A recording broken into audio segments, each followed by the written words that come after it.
What's up guys, welcome back to the channel. My name is Dean, aka the Blue Crusader, and today I'm going to be doing a Marvel Infinity War movie review.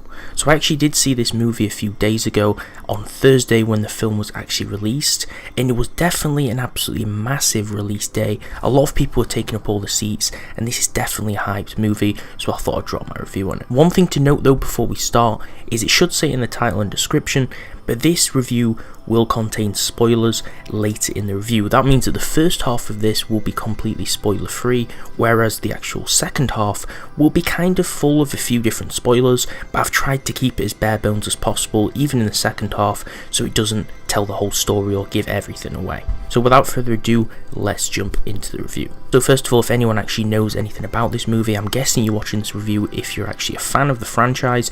This is actually 10 years of Marvel movies in the making, all leading up to this movie. So obviously from 2008 we had the first Iron Man movie and the Incredible Hulk movie, and they've all led up in the past 10 years to 2018's Infinity War, which everyone's obviously been super hyped for and been waiting for, and it definitely lives up to the hype. So what do I think on the movie? First of all, I'm going to talk about the CGI. The movie has amazingly impressive CGI. Most of the characters look extremely lifelike, and you can tell that the budget of the film, which was reportedly at like $1 billion, has definitely been spent wisely, and the CGI is so impressive that I would imagine that a large portion of this budget, or at least in my opinion, will most likely have been spent on the CGI in this film, just because everything just looks absolutely crazy. The film did look visually stunning in a lot of the parts. It had a lot of beautiful shots. It was very aesthetic in a lot of its shots, especially on the planet scenes, which we'll talk about a little bit later in the actual second part of this review, because there is actually a few spoilers that revolve around that. As for the story, I would say that this film's story is structured very well. I don't think this is really a spoiler, but the film is going to be in two parts. It does have a cliffhanger, and I'm not going to tell you anything regarding that, like I said, until the second part.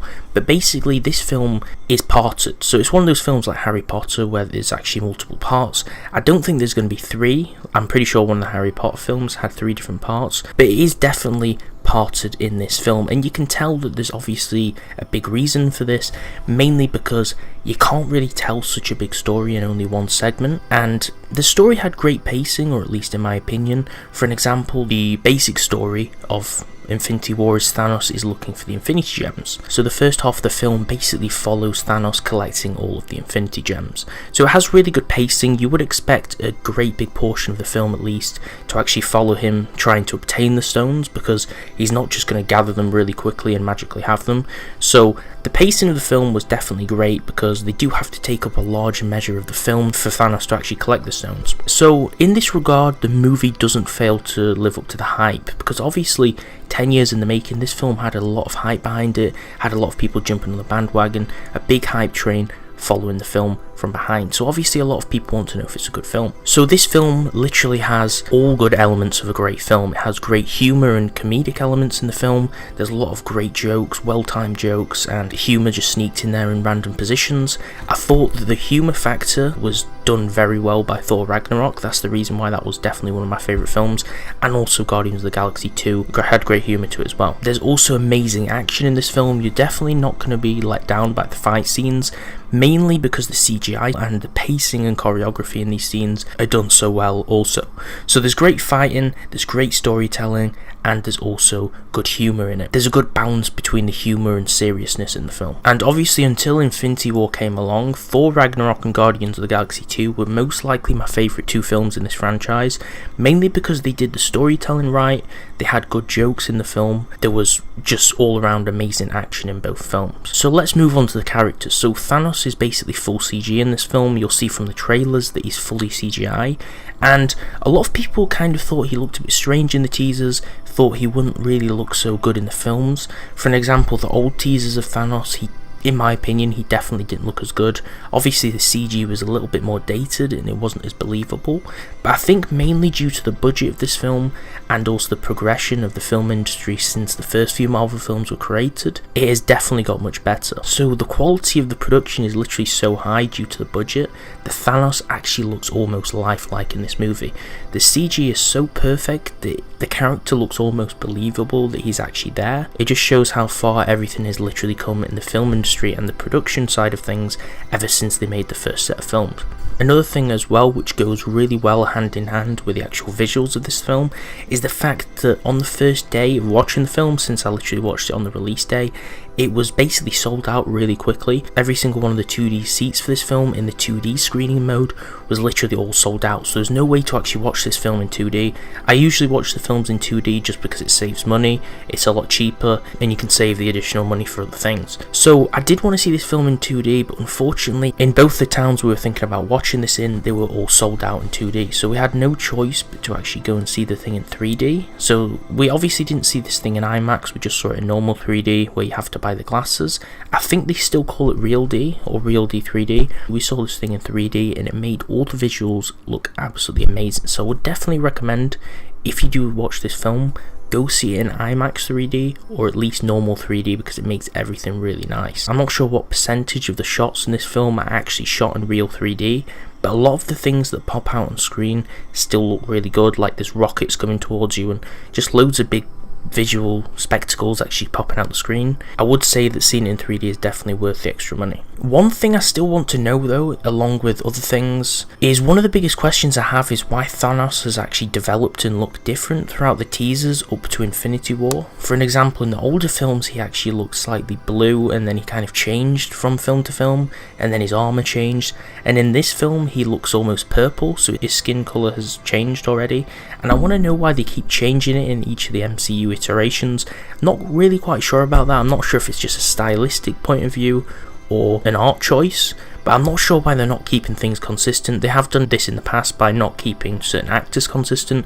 For example, Edward Norton did actually play the original Hulk, and then they switched it to Mark Ruffalo, and they've also done that in certain other situations, so I'm not sure why they've done that. I would say that it kind of works for the better in this film, because the new style of Thanos definitely looks more terrifying, and you can tell he's a real big villain with a presence on screen. And because of this change, Thanos definitely comes out as a force to be reckoned with in this movie. I think Josh Brolin, the voice actor of Thanos, did a really good job. Just from the quotes to the actual demeanour of the character, he pulled it off really well, and you can tell that he's actually a really good supervillain in comparison to a lot of the other villains in the past. So without giving too much away, we do actually see the balance with Thanos, and we do see a more humanistic side to him in this film. For an example, it does explore the love he has for his daughter in the film, and also the relationship between that and his lust for power, and how he actually comes in between and tries to make a choice between the two. So you will see kind of elements of this in the film where he's trying to actually stick with his normal morals and then also control his lust for power, and he kind of has to make a choice between the two, which you will see in the film. So the next big thing that a lot of people are probably wondering about, and one thing I wondered about when I was coming into this, is just the crazy amount of superheroes which they actually feature in this film. There's just so many superheroes in the lineup.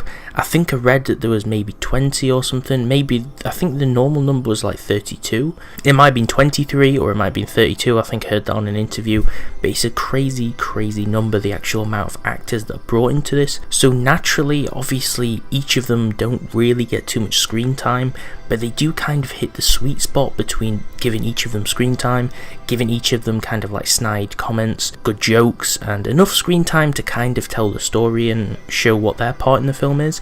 And he does have a lot of subplots placed around in the film where people are kind of off on their own adventures. For an example, Thor goes off on his own adventure to kind of do things, and then also you see things in Wakanda. I'm not going to give too much away until the second part of the review obviously, but they do kind of have that sweet spot in between how much time on the screen they give each character. So as a fan of Thor, I think my favourite superhero currently is Thor, mainly because after watching Thor Ragnarok and his whole transformation where he gains, I wouldn't say his new power, but he kind of gains his inner strength, and obviously he changes his look as well, which looks kind of more badass in the film. You definitely won't be let down if you're a fan of Thor Ragnarok or a fan of Thor in general. He does have some really cool fight scenes in this, and he has a really big key role in the film versus Thanos, which you'll see near the end. Also, another thing is Game of Thrones fans who are fans of Tyrion, aka Peter Dinklage, who plays him, will also be impressed that he does actually have quite a big role in this film as well. Like I said, I won't give too much away, but he does actually have quite a big feature in this film. The end of the film, let's talk about how it cuts off. It does actually cut off really abruptly, And I feel as if you were kind of expecting this. A lot of the people were expecting the film to cut off because it has a big lead up to the end, and also it takes most of the screen time where Thanos is actually collecting the Infinity Stones, so you kind of expect the film to cut off abruptly. I think as the film progressed, it was kind of obvious the film was coming to a close, but it still ended very abruptly, and it was kind of a shame. But obviously they did give us some teasers in the after credit scene as well. All of the universes in this film came together really nicely. For example, you've got the universe of outer space where you have Guardians of the Galaxy with all the other planets, you have the actual nation of Wakanda, you have the Avengers where they're actually mainly placed in New York along with like Doctor Strange.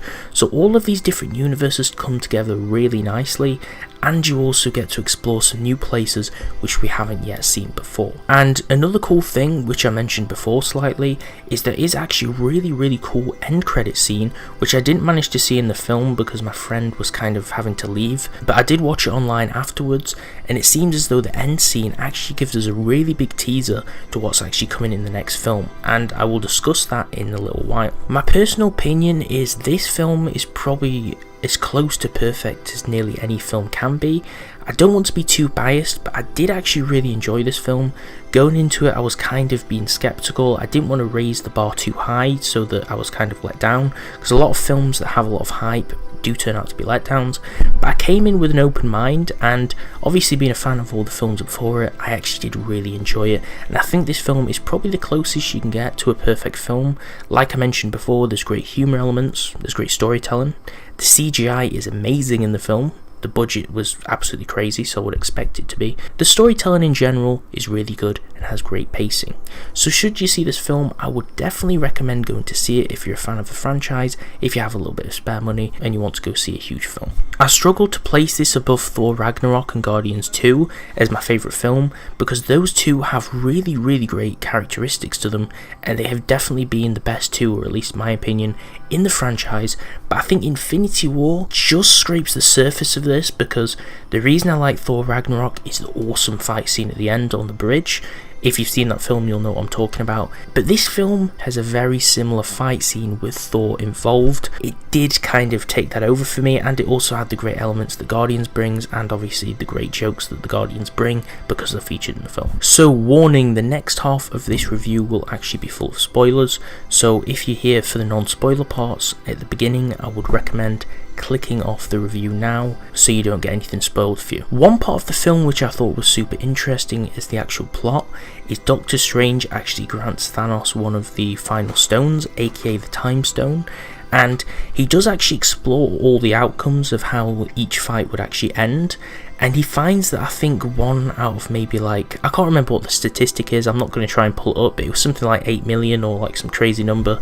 Only one of the outcomes would actually be where they win, all of the others would be where they lose, so he decides that the only way is to actually lose and to grant Thanos one of the final gems, which is a Time Stone, before he gets the final one from Vision. I think the great thing about this movie is it was different to so many other movies, just because the end of it obviously was left on a cliffhanger.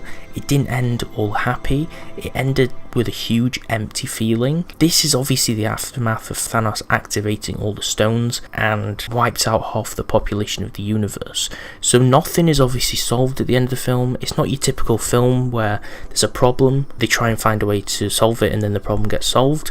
It's basically where it's left open-ended because it's a multi-parted film, so everything just seems so empty at the end of the film just because of how many characters have been affected by all of the events, and so many characters in the film are wiped out by the effects of the Infinity Gauntlet. So going through the characters we actually see die in the film, we do see Heimdall and Loki die at the start because Thanos does actually board the Asgardian ship when he looks for the Tesseract. He does kill Loki at the start. I would have thought that Loki would actually kind of betray Thor and go side with Thanos, but in this film he doesn't. He actually stays loyal and he gets killed because of it.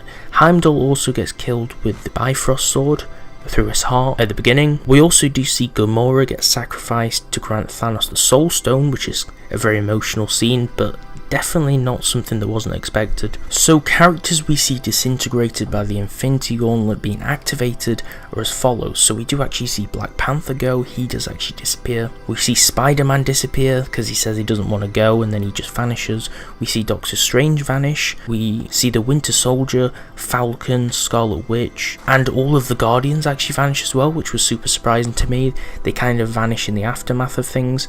But we have already had Guardians 3 announced, so we kind of know that at least some of them will return, so that's kind of not really left on a cliffhanger as far as I'm concerned, because we've kind of already been given that film. But the survivors are basically just the main core of the Avengers. We have Captain America survived, we have Iron Man survived, we have Thor who survived, we have Black Widow who survived, we have Bruce Banner, we have War Machine, Rocket and Nebula from the Guardian side of things. They're the only people in that kind of area of the film who do survive. And then we have Okoye and M'Baku of Wakanda who do actually survive as well. So another thing which I don't really know at this point is what happened to a few of the characters. We have Black Panther's sister Shuri who kind of disappears after the Wakanda events. That was kind of confusing to me. I'm not sure if she vanishes or what happens because she doesn't get shown again. Then you have Ant-Man and Hawkeye who are completely MIA at the start of the film, all throughout. Hawkeye is one of the Avengers, he doesn't get featured at all, and then Ant-Man obviously isn't featured in the film either. And there's also Valkyrie from the Thor Ragnarok film who's supposed to be aboard the Asgardian ship, but you don't actually get to see her in the film. I swear at the start of the film I think I did see her like passed out on the ship or something, but I wasn't really sure if it was her, and then you don't get to see her at all through the rest of the film, so I'm not sure if she was one of the people who escaped or what happened to her, but I guess those questions might be answered in the next film. Another great thing about this movie is the fact that we actually get to explore Titan. So Titan is basically the homeworld of Thanos, who is actually the Mad Titan. He comes from Titan, where it's kind of like an extinct homeworld of his, and he uses, what's really interesting he does actually use the Gauntlet, more specifically the Reality Stone, and he uses that to kind of bring about the old version of his planet. So he shows you the current state of the planet and then the past, what it actually was like, what the whole planet was like in the past, and he uses the Reality Stone to make a comparison between the two, which is super interesting because we kind of get the current day perspective and the perspective of the past, and you get to explore what everything looks like, which is really cool. So to close this off, there was also an end credit scene which I actually mentioned earlier, but now I can kind of explore it a little bit more because we're in the spoiler half of the review. There is actually an end credit scene where Nick Fury's driving along the road. This is basically during the events of the end of the film, or at least the aftermath, slightly after, and he's driving in his car and then he sees a car swerve out of the way and crashes, and when he gets out of the car he sees nobody's driving it, it's an unmanned vehicle, and then also there's a helicopter which actually crashes in the sky, and obviously that has no pilot as well, or at least it's presumed not to. So he kind of wonders what's happening because he doesn't really know what's been happening at this point, and then what happens is he starts disintegrating after his partner disintegrates, and as he's about to disintegrate he does actually contact someone on some sort of messaging device, and at the end we do see a logo which is actually presumably the logo of Captain Marvel, which is actually already a film that's been announced. So we will presumably be seeing Captain Marvel in the next Avengers film. There is also a Captain Marvel film coming out next year as well, along with the second part, so I'm not sure if that's going to come out first and it's going to lead into things, or if it's going to come out afterwards, but we are going to see Captain Marvel, which is a really cool spoiler. So I am looking forward to part 2 of this, which I think may be coming at the end of next year. The only problem about waiting for these parted films is you're left on a cliffhanger for like maybe 1 or 2 years, and then you kind of already forget about things, or you maybe forget about most of the film, so I'll probably have to end up rewatching this before I dive into the second part when it's released. But that's definitely something I don't mind doing, because this film was one of those really good films where you can just keep rewatching it, just like something like Star Wars The Force Awakens, Episode 3, films like that. It's definitely rewatchable, and I will probably start rewatching them. I'm currently on a Marvel movie marathon right now from the start, so I'm kind of getting back up to date with everything and reminiscing everything that's happened. I tried to keep the first half of this review spoiler free, and in the second half with the spoilers I tried to kind of keep it as bare bones as possible so that I wouldn't give away everything, and I'm basically not just telling the whole story, I'm just, you know, telling you about the crucial parts and my favourite parts in the movie. So even if you watch the second part of this, I haven't really spoiled much of the film. I've told you the teaser at the end and a few small events, but basically there's still a lot of core story to the film that you can still enjoy even after watching this movie review. So thanks a lot for watching. If you enjoyed this review, give the video a like, and also let me know if you enjoyed it in the comments below, because I'm thinking about doing some more reviews when I do actually see new films at the cinema. Subscribe to the channel if you enjoyed it, and I'll see you next time.